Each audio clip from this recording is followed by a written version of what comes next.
Hello everybody. So today I want to talk about calculus, the topic that is about limit. So now I want to show you how to answer.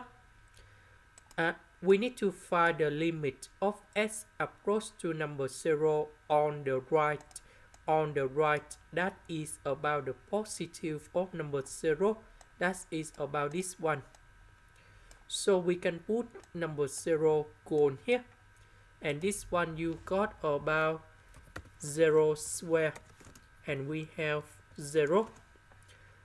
S approach to number 0 on the left. On the left, that is about the negative. So we put number 0 gone here. And you got number 0. And this is the final answer. This is the end. Thank you for watching.